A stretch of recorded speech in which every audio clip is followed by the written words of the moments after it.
Now, some argue that the spread of militant Islam, especially in these turbulent times,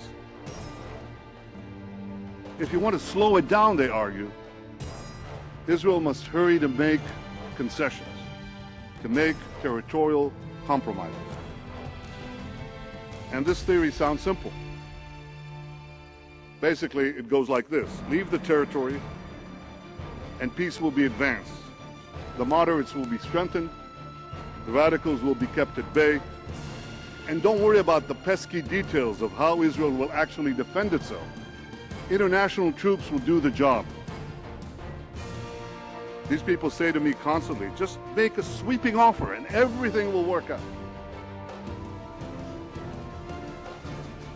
You know, there's only one problem with that theory. We've tried it, and it hasn't worked. We left Gaza hoping for peace.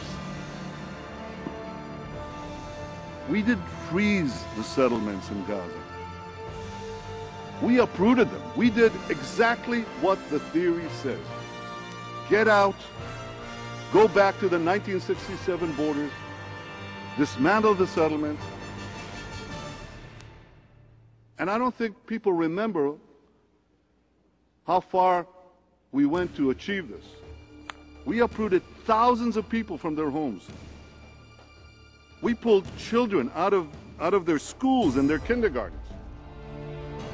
We bulldozed synagogues. We even moved loved ones from their graves.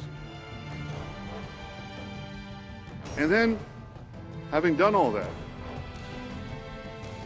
we gave the keys of Gaza to President Abbas. Now, the theory says it should all work out.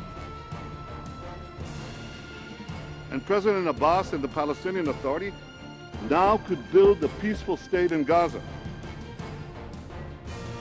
But ladies and gentlemen, we didn't get peace.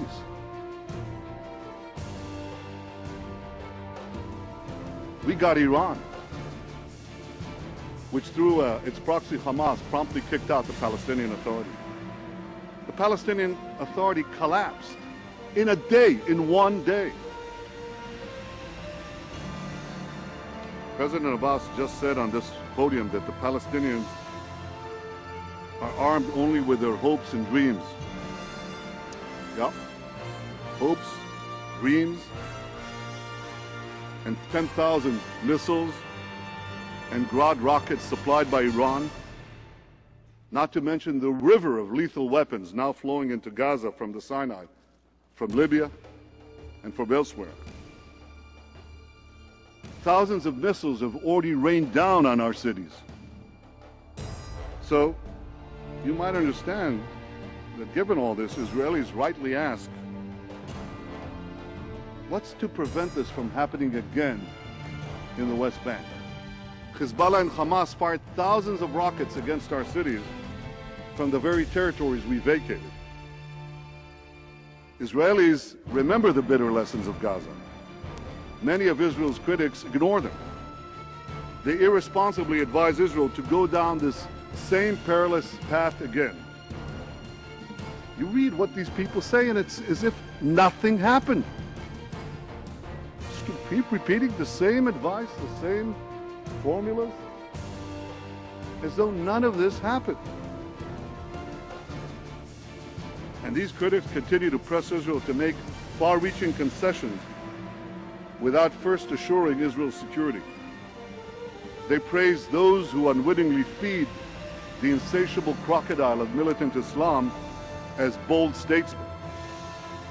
They cast as enemies of peace those of us who insist that we must first erect a sturdy barrier to keep the crocodile out, or at the very least, jam an iron bar between its gaping jaws. So in the face of the labels and the libels, Israel must heed better advice. Better a bad press than a good eulogy. And better still would be a fair press.